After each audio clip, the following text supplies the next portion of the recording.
বাবাজি আপনার নাম কি? আমার নাম সনাতন রবি দাস। সনাতন রবি দাস, বাড়ি লস্করপুর।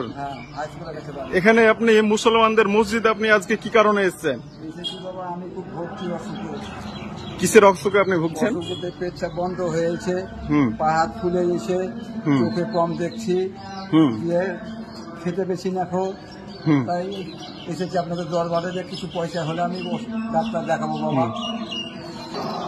আপনারা দেখতে পাচ্ছেন বর্তমানে যে বিভাজনের রাজনীতি চলছে, সেখানে যে সম্প্রীতির একটা নিদর্শন।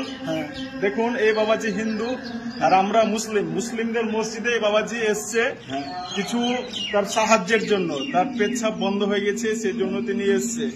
আপনারা নিশ্চয়ই শুনেছেন কবি কাজী নজরুল ইসলামের যে কবিতা, মোরা এক বৃন্তে দুইটি কুসুম, হিন্দু মুসলমান, মুসলিম তার নহেন মণি, হিন্দু তাহার প্রাণ। দেখুন আজকে এই হিন্দু বাবাজি আমাদের মসজিদে এসছে। আজকে এই যে বিরামপুর জুম্মা মসজিদ, লালগোলা থানার অন্তর্গত বিরামপুর জুম্মা মসজিদে বাবাজি এসছে।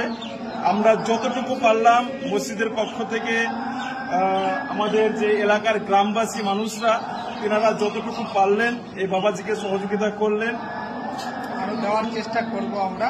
আপনারা সবাই মিলে এই লোকটা জানে এই অসুখটা ভালো করতে পারে। আপনারা সবাই হিন্দু মুসলমান ভেদাভেদ ছেড়ে দিয়ে সবাই সাহায্য করবেন আমাদের এই বার্তা।